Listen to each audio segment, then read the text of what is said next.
बिस्मिल्लाहिर्रहमानिर्रहीम। मैं हूं मोहम्मद फ़ैयाज़ माही। व्यूअर्स, आप देख रहे हैं मेरा यूट्यूब चैनल मोहम्मद फ़ैयाज़ माही। चैनल को सब्सक्राइब करें, अपनी मोहब्बतों से हमारे साथ अपना जो रिश्ता है उसको जोड़े रखें। बेल आइकन पर क्लिक करें ताकि आपका हमारा एक तल्लक जो है वो बना रहे। आज हम बात करेंगे बसंत के मौजू पर, पतंगबाज़ी के मौजू पर। पतंगबाज़ी का जो एक इवेंट आता है हर साल हमारे पाकिस्तान में, बड़े जोशो खरोश से मनाया जाता है। वो शरई तौर पर और कानूनी तौर पर बिल्कुल ही गैर ममनू और गैर कानूनी है। शरीयत में तो इस बात की इजाज़त ही नहीं है। कानूनी तौर पर इसको मनाने के लिए बहुत सी तंजीमें, बहुत सी जमातें और बहुत से ग्रुप और बहुत से ग्रोह और बहुत से ताजर लोग जो इस शोबा से वाबस्ता हैं, जैसा कि डोर बनाने वाले, पतंग बनाने वाले, धागे वाले, कच्चा धागा रंगने वाले, धागे को रंगने वाले, और गुड्डी कागज़ जो होता है उसको, और वो तीर वगैरह जो इसके होते हैं। इसके साथ वाबस्ता बहुत से लोग जो हैं वो इस बात से कतई बेनियाज़ होते हैं कि उनकी बनाई हुई एक केमिकल डोर, जो कि इसे हम कातल डोर भी कह सकते हैं, वो किसी की गर्दन को, किसी के होंठ को, किसी के नाक को, किसी के चेहरे को, किसी की आँखों को, किसी के हाथों को और बाजुओं को, जिस्म को कहीं भी कभी भी ट्रैफिक के दौरान चलते हुए, आते हुए, जाते हुए, साइकिल पर, बाइक पर, या फिर किसी सड़क को क्रॉस करते हुए भाग दौड़ में, वो कातल डोर जो है वो उस इंसान को ज़ख्मी करके उस इंसान की रूह का रिश्ता उसके जिस्म से तोड़ देती है। वो रूह की डोर को तोड़ देती है वो कातल डोर।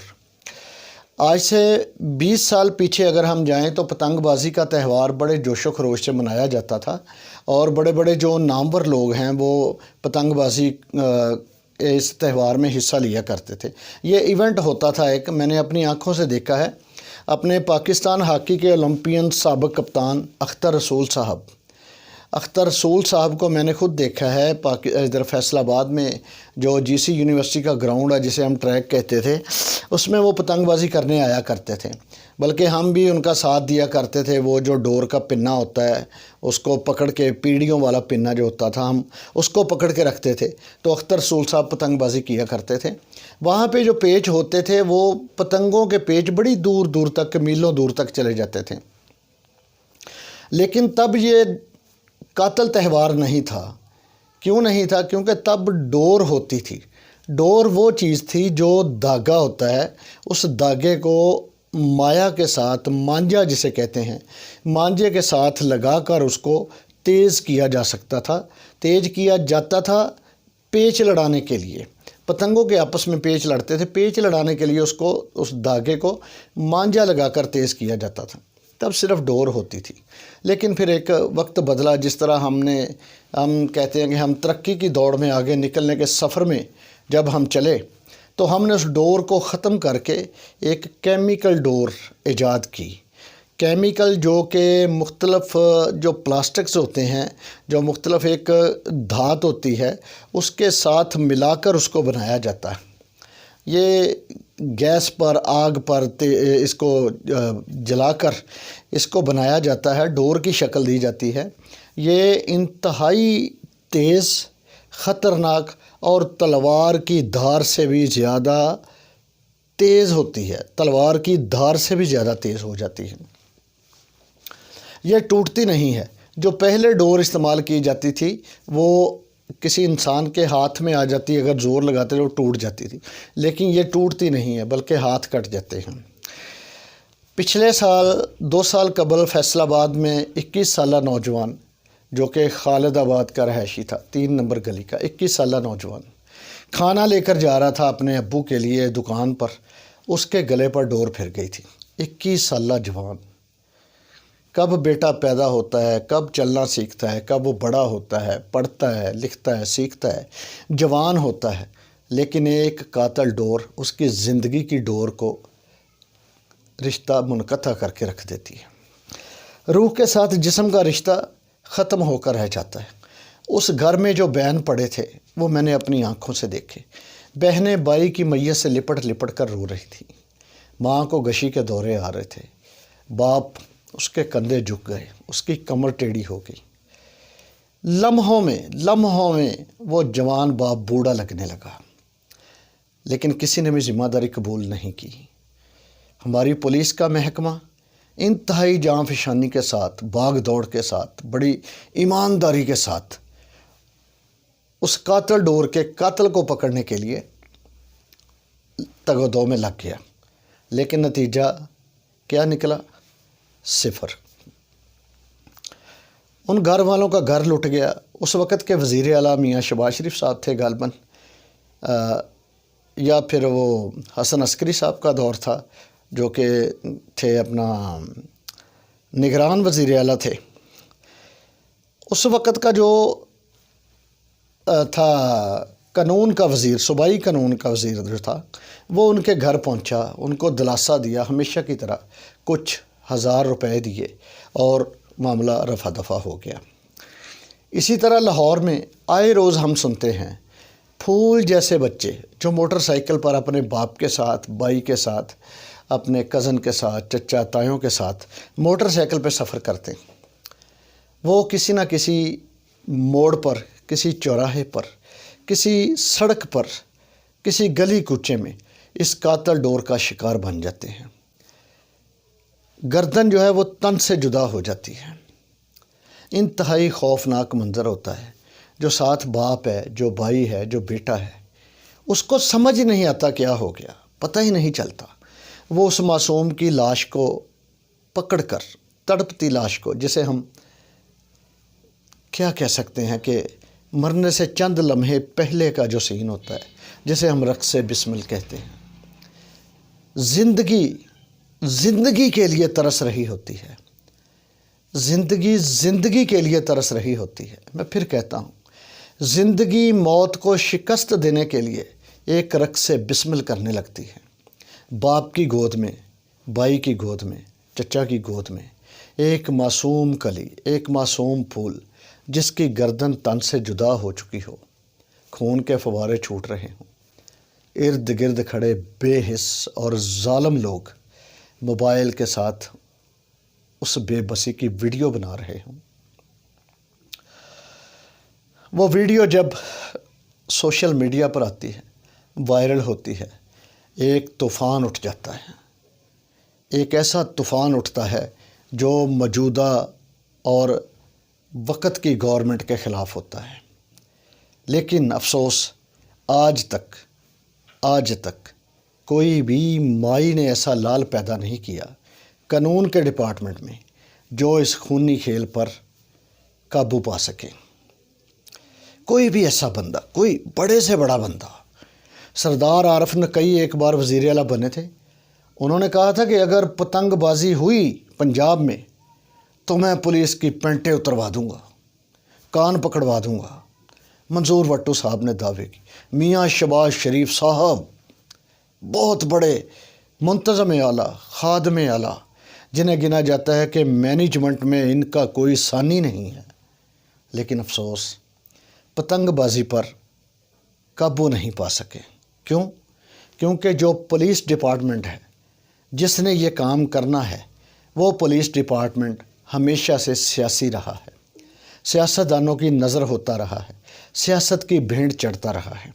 हाँ, इतना ज़रूर है, मैंने देखा, हर साल देखता हूँ कि कार्रवाई डालने के लिए पुलिस का महकमा गाड़ी लेकर, डाला लेकर गली गली घूमता है। गली से कोई छोटा बच्चा पकड़ लिया, कोई चलता फिरता नौजवान पकड़ लिया जिसका पतंगबाजी से कोई ताल्लुक़ नहीं, उनको उठा कर गाड़ी में डालकर हवालात भरे जाते हैं। हवालात भरने के बाद मीडिया को बुलाया जाता है, रिपोर्ट की जाती है, आज हमने 150 नौजवान पकड़ लिया, 200 पतंगबाज पकड़ लिया, 300 पतंगबाज पकड़ लिया। किसी का फ़ोन नहीं सुनते, किसी सिफारशी का फ़ोन नहीं सुनते। एक भत्ता जो है वो तय कर लिया जाता है कि एक बच्चे को छोड़ने के कितने पैसे लेने, 25 से 30 हज़ार रुपया लेकर, मैं एक्यूरेट बता रहा हूँ, 25 से 30 हज़ार रुपया लेकर एक एक बंदे को छोड़ा जाता है। सिग्नेचर करवाए जाते हैं, بیان حلفی لیا جاتا ہے، لیکن نتیجہ کچھ بھی نہیں نکلتا۔ وہ دن، بسنت کا دن، پتنگ بازی کا دن، پولیس کے جیبیں بھرنے کا دن ہوتا ہے۔ جی بھر کے لوٹتے ہیں، جی بھر کے کھاتے ہیں، جی بھر کے عیش کرتے ہیں، عوام کو تکلیف دیتے ہیں، عوام کو اذیت دیتے ہیں، ماں باپ کو کرب سے گزارتے ہیں، ماں باپ کی منتیں کرواتے ہیں، تھانوں میں نچلی جگہ پر بٹھاتے ہیں، تھانوں میں ماں باپ کو ذلیل کر کے ان سے جو سائن کروائے جاتے ہیں اس کے عوض ٹھیک ٹھاک پیسے بھی لیے جاتے ہیں۔ عثمان بزدار صاحب، آپ کا جب سے دور شروع ہوا ہے بطور وزیر اعلیٰ پنجاب، یہ تیسری بسنت ہے جو دھوم دھام سے منائی جانے والی ہے فروری کے ماہ میں۔ کل فیصل آباد کی حدود میں ہزاروں پتنگیں تھیں جو آسمان کو رنگین کیے ہوئے تھیں، ہزاروں۔ ایک ایریا میں بیٹھ کر دیکھے تو ہزاروں پتنگیں نظر آ رہی تھیں۔ کچھ بھی نہیں ہو سکا، آپ کچھ بھی نہیں کر سکے۔ وسیم اکرم پلس بننے کے لیے میں نے پہلے بھی ایک بار آپ سے کہا تھا، وسیم اکرم تب بنا تھا جب اس نے وکٹ کے سینٹر میں ایک پیسے کا سکہ رکھ کر 6 کی 6 بالز پوری سپیڈ کے ساتھ اس سکے پر ماری تھی۔ وہ تب وسیم اکرم بنا تھا، پہلے اس کو کوئی نہیں جانتا تھا۔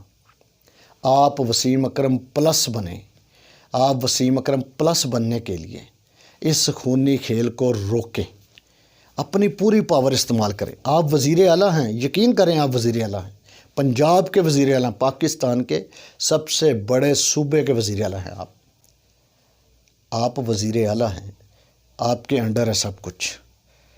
بشارت علی صاحب، راجہ بشارت، وزیر قانون، کچھ نہیں کر رہے آپ۔ خدا را میں منت کرتا ہوں۔ یہ آپ دیکھ رہے ہیں میں نے یہ مفلر باندھا ہوا ہے۔ میں درخواست کروں گا آپ سے، جو آپ لوگ میری ویڈیو دیکھ رہے ہیں، جو میری بات کو سن رہے ہیں، خدا کا واسطہ ان دنوں میں معصوم بچوں کو بائک کے آگے یا بائک کے پیچھے مت بٹھائیں، ان کو سیر کرنے کے لیے مت لے جائیں۔ ہوائی فائرنگ ہوتی ہے، دڑا دڑ ہوائی فائرنگ ہوتی ہے، شور مچتا ہے، ایک بدتمیزی کا طوفان ہوتا ہے جو چھتوں پہ کھڑا ہو کر دوسروں کی ماؤں بہنوں کو للکارتا ہے، گالیاں نکالتا ہے، بے ہنگم طریقے سے ڈیک چلائے جاتے ہیں، میوزک کا کانوں کو پھاڑ دینے والا شور ہوتا ہے جو گھروں کا سکون برباد کر دیتا ہے۔ نہ نماز کی فکر ہوتی ہے، نہ اذان کا تقدس بحال رکھا جاتا ہے۔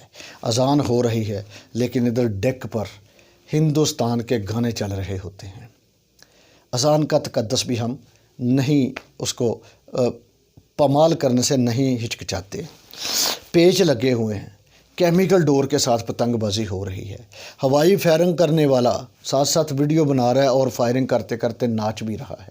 وہ ویڈیو منظر عام پر آتی ہے، گرفتاری ہوتی ہے، ایک سیاسی ٹیلی فون جاتا ہے، اس کو باعزت بری کر دیا جاتا ہے۔ اس کی ضمانت دینے والا کون؟ ایک سیاسی لیڈر۔ اس کی ضمانت دینے والا کون؟ ایک رشوت خور لیڈر۔ اس کی ضمانت لینے والا کون؟ ایک رشوت خور ایس ایچ او۔ اس کی ضمانت پر ناچنے والے کون؟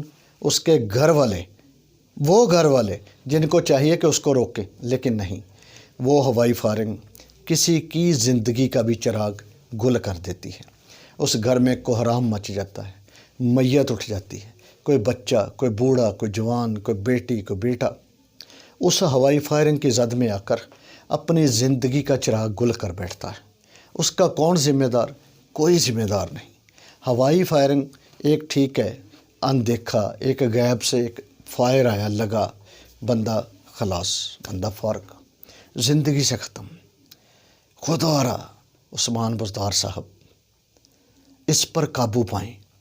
عوام سے درخواست کرتا ہوں، آپ نے باہر نکلنا ہے، ہیلمٹ پہنیں، ہیلمٹ نہیں ہے یہ مفلر گلے میں اچھی طرح لپیٹیں، گلاسز لگا لیں، چہرے کو گلوز پہنیں، دستانے پہنیں، جس سے آپ خدا نخواستہ اس ناگہانی مصیبت کا آپ مقابلہ کر سکیں۔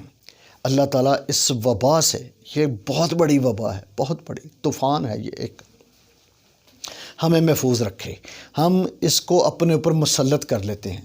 یہ ہندوستان کا ایک تہوار ہے، یہ کافروں کا ایک تہوار ہے، یہ ان لوگوں کا تہوار ہے جو اپنی آزادی کے لیے، اپنی خوشیاں منانے کے لیے اس ہلڑ بازی کا شکار ہوتے ہیں۔ پیرس میں، فرانس میں بھی پتنگ بازی ہوتی ہے، لیکن وہاں پر ساحل سمندر پر جایا جاتا ہے، وہاں پر پتنگ بازی ہوتی ہے۔ کسی کے کٹنے مرنے کا کوئی ڈر نہیں ہوتا، کوئی خوف نہیں ہوتا۔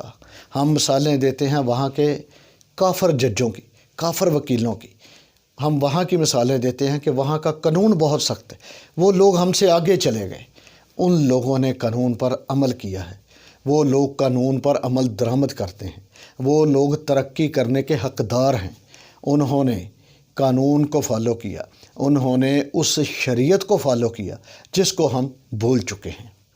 اللہ حافظ۔